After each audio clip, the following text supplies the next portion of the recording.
Es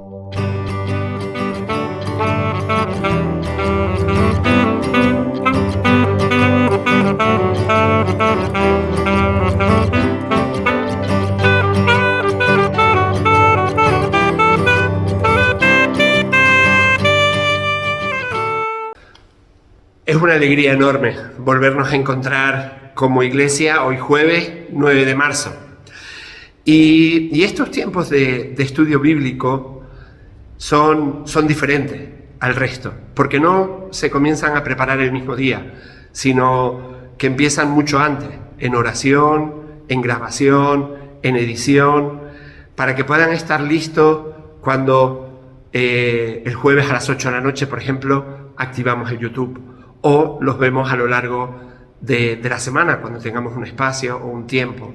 Pero son una oportunidad para poder tener comunión, para poder escucharnos unos a otros, para conocernos mejor, para poder crecer juntos como iglesia.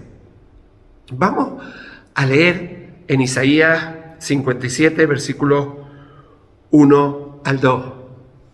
Y dice: la gente buena se muere. Muchas veces los justos mueren antes de que llegue su hora. Pero a nadie parece importarle el porqué. Tampoco se lo preguntan a sí mismos. Parece que nadie entiende que Dios los está protegiendo del mal que vendrá. Pues los que andan por el camino de la justicia descansarán en paz cuando mueran. Estamos viviendo momentos realmente terribles. No sabemos si mejor o peor que otros, no tiene mucho sentido compararlos, pero realmente no están siendo tiempos buenos, de inseguridad, tiempos de incertidumbre. Algunos parece que eso no les afecta porque lo tienen todo controlado, pero realmente, como dice la misma palabra, es vanidad también. Y como nos dice este texto, el único sentido, propósito realmente confiable que podemos tener en la vida es confiar y descansar en el Dios de los cielos. Realmente saber que Él es el que conoce los tiempos, los momentos, las circunstancias, los por qué, los para qué también.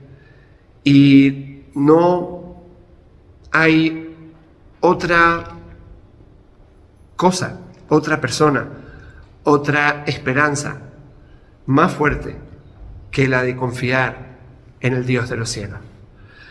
Y te animo en esta tarde a que realmente Dios sea nuestra roca, nuestra fortaleza, nuestra confianza en todo momento y circunstancia, sea cual sea la situación que estemos viviendo.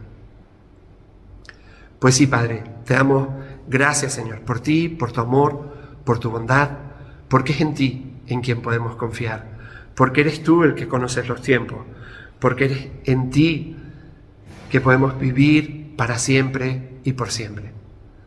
Ayúdanos, Padre, a que esto sea una realidad en nuestra vida, a confiar y a descansar en ti en cada momento y en cada circunstancia, Señor. En el nombre de Jesús, amén.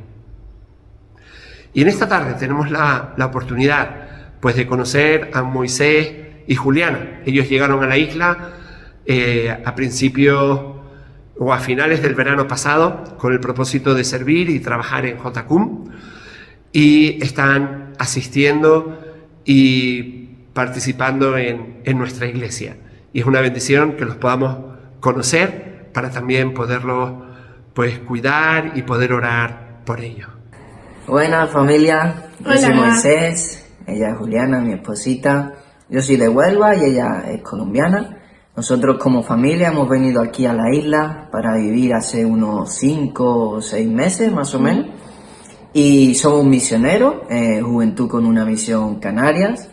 Una de nuestras pasiones es discipular y representar el reino de Dios. Yo lo hago a través del fútbol, del deporte, y mi esposita lo hace A través de las artes, del maquillaje, soy maquilladora profesional también. Y bueno, y queríamos presentarnos porque nosotros estaremos asistiendo a la iglesia seremos parte también de la iglesia. Y si nos ves por ahí por la iglesia y tal, no te cortes en saludarnos, en presentarte a nosotros, que estaremos encantados de conocerte. Sí, estamos también muy emocionados por ser parte de la iglesia, nos ha encantado la familiaridad y en especial las comidas juntos los domingos, a veces en Atalaya y a veces en la iglesia. Así que nada, un besito para todos y saludos y nos vemos los domingos. No sé si te has dado cuenta, pero desde ya unos jueves para acá estamos presentando diferentes libros que vale la pena poder leer, poderlos tener en cuenta, que aportan también a nuestra vida como creyentes. Y el libro que queremos presentarte hoy es El Dios Pródigo. Y le voy a dar paso a José de Segovia, que él nos lo va a presentar en esta tarde.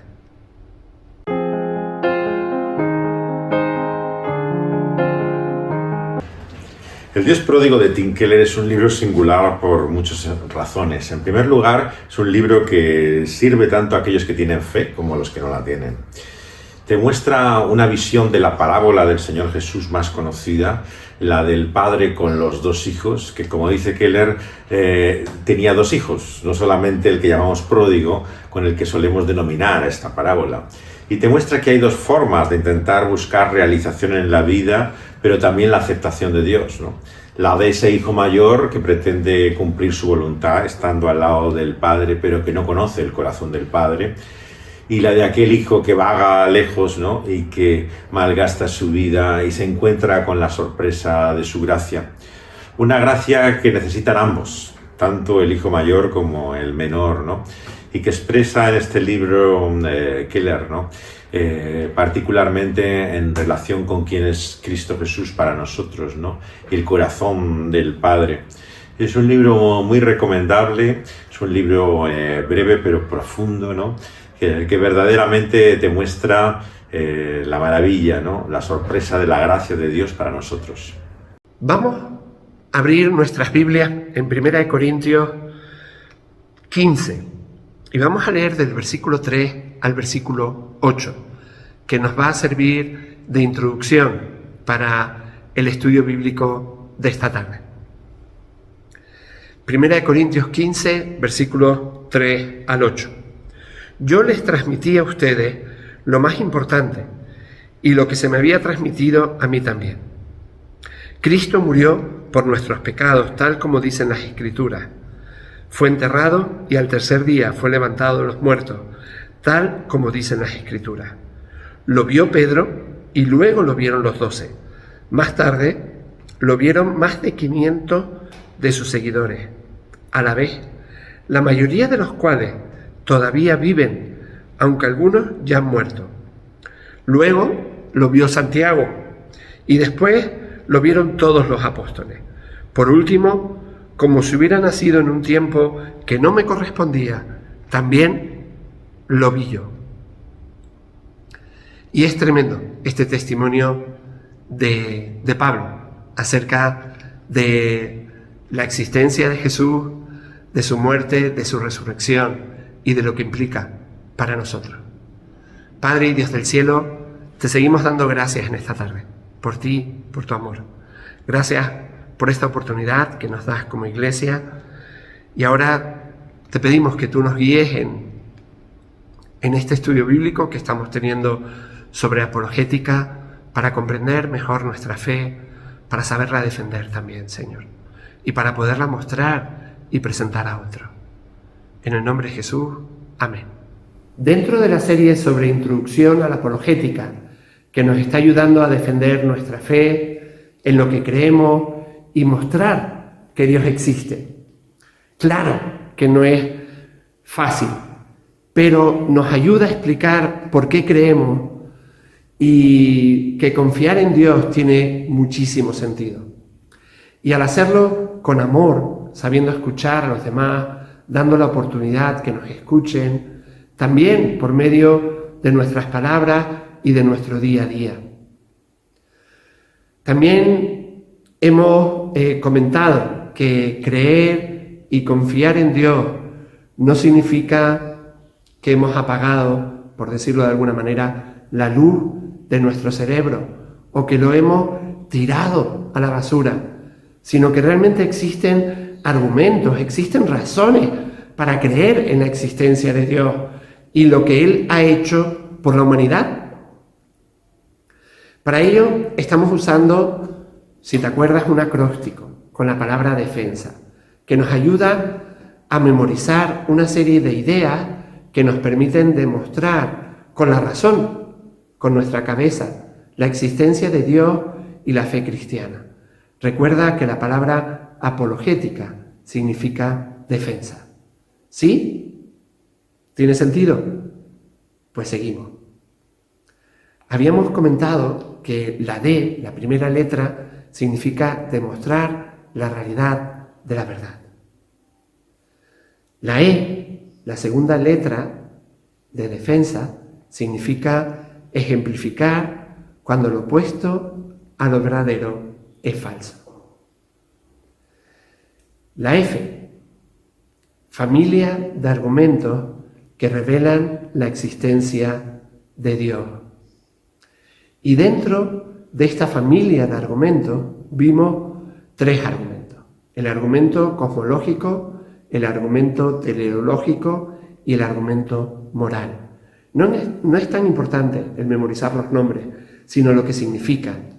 El argumento cosmológico demuestra que un universo que ha sido generado, que ha sido creado, exige alguien o algo que lo genere. El argumento teleológico demuestra que un universo ordenado y diseñado demanda a alguien que lo haya diseñado. Y el argumento moral establece que hay, en el caso de que si hay una ley moral determinada superior a cualquier otra, exige a alguien que la haya legislado.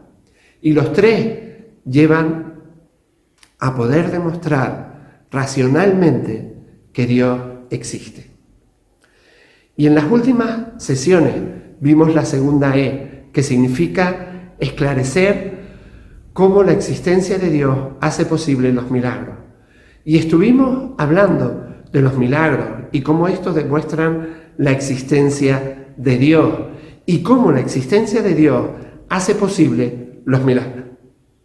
Y ahora, en esta tarde, llegamos a la N de nuestro acróstico de defensa, que significa nombrar las afirmaciones que demuestran la fiabilidad del Nuevo Testamento. Te ha tenido que pasar alguna vez, estoy seguro, que hablando acerca de tu fe, hablando del Evangelio con otro, pues ha salido el tema de que si nos podemos fiar de la Biblia. Oye, de que si la Biblia es fiable o no. Y parece que a partir de ahí ya es difícil continuar. ¿Te ha pasado? ¿Qué has contestado en esos casos? Y una pregunta un poquito más personal. ¿Tú mismo te crees que la Biblia es fiable? ¿Y sabes por qué?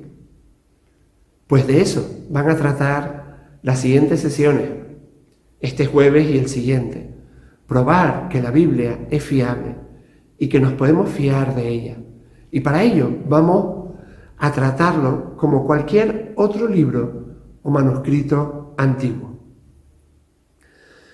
Sanders, en su introducción a la investigación en la historia literaria inglesa, comparte los criterios que se utilizan para probar toda la literatura de la antigüedad con el propósito de poder saber si es auténtica. Sanders da tres pruebas: la prueba bibliográfica, la prueba interna y la prueba de evidencia externa. Y con esas tres pruebas se puede comprobar la fiabilidad del documento o manuscrito que tengamos delante o que queramos comprobar si es fiable. Y eso es lo que vamos a hacer con el Nuevo Testamento. Hoy vamos a abordar la primera de ellas, la prueba bibliográfica, dejando las otras dos para el próximo jueves. Josh McDowell, en su libro Más que un carpintero, que te recomiendo que lo puedas leer, dice lo siguiente: la prueba bibliográfica es un examen de la transmisión textual por lo que los documentos nos llegan. En otras palabras, lo que está diciendo es que si no existen los documentos originales de la Biblia o de cualquier otro documento antiguo, entonces hay como mínimo tres preguntas que responder para poder evaluar si realmente sus copias son fiables, si hay confiabilidad en ese texto. Y esas preguntas son: ¿qué antigüedad tienen las copias? ¿Cuánto tiempo ha pasado desde la composición del documento original y las copias que existen actualmente? ¿Y cuántas copias se han encontrado? Y la Biblia, aunque parezca increíble, cumple con estos requisitos con mayor rigurosidad que cualquier otro documento histórico que tengamos como humanidad. Es increíble, ¿verdad? Pues es así. Podemos estar completamente seguros.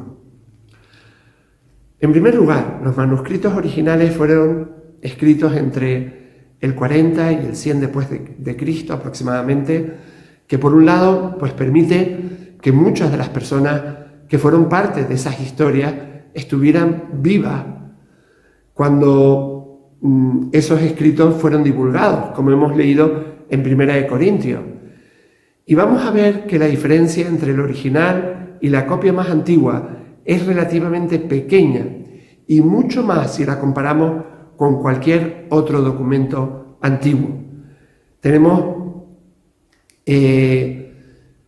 manuscritos muy antiguos, y eso es muy importante, entre el 25 y 150 años después de los escritos originales del Nuevo Testamento, en comparación con un promedio de alrededor de 1000 años para otros manuscritos o libros antiguos, como César, Guerra de las Gallias, o Tácito, Historias y Anales. Si la diferencia es incomparable. Y no solo eso, existen muchísimos más manuscritos del Nuevo Testamento o de la Biblia que de cualquier otro documento antiguo. De hecho, ahora hay alrededor de 6000 manuscritos griegos del Nuevo Testamento, escritos a mano. Y esta cantidad o abundancia de manuscritos permite una reconstrucción muy precisa de lo que creemos que son los originales. Combinando el Nuevo Testamento y Antiguo Testamento, hay más de 66.000 manuscritos y pergaminos. Los números exactos van variando, y eso es como resultado de que cada vez se siguen descubriendo nuevos manuscritos. Perdón. Y todo esto es realmente increíble. Y en cuarto lugar, también tenemos manuscritos más confiables.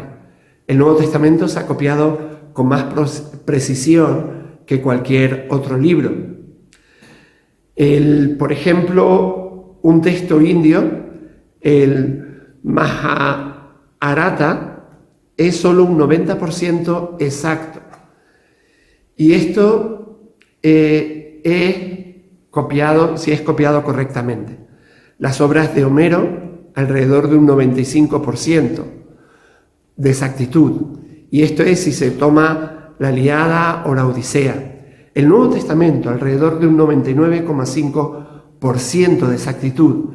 Y ese 0,5%, que podríamos decir que está fuera de esa exactitud, no es que cuestione aspectos doctrinales que de alguna manera comprometen los principios bíblicos o teológicos. Son errores tipológicos, como por ejemplo añadir un 0 extra a 4.000 carros en vez de 400, por así decirlo. Y por otro lado, cuenta con un respaldo de literatura contemporánea.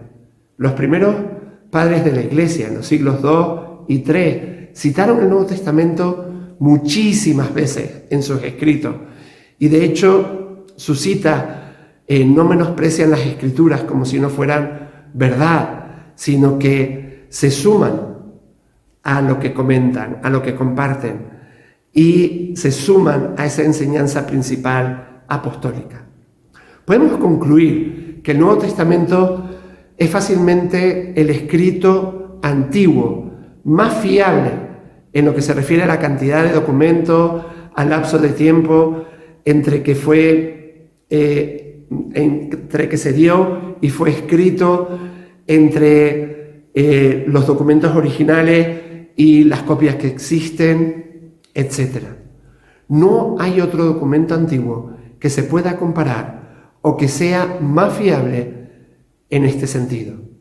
Puedes creer o no lo que dice la Biblia o lo que dice el Nuevo Testamento, pero no porque no sea fiable. Es el documento antiguo más fiable que tenemos en nuestra historia como humanidad. Y es importante que te quedes con esto último. Puedes creer o no lo que dice el Evangelio acerca de Jesús, pero no puedes decir que no lo crees porque no sea un documento fiable. Amén.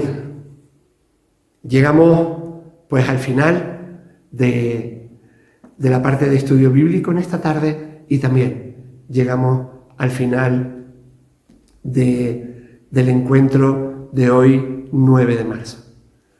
Que el Señor te guarde, que tengas un final de día muy bendecido y que el Señor nos ayude a seguir confiando en Él, en nuestro día a día, y que como iglesia local podamos seguir creciendo en la diversidad que Dios nos ha dado y en la unidad que nos ha regalado en Cristo Jesús. Amén.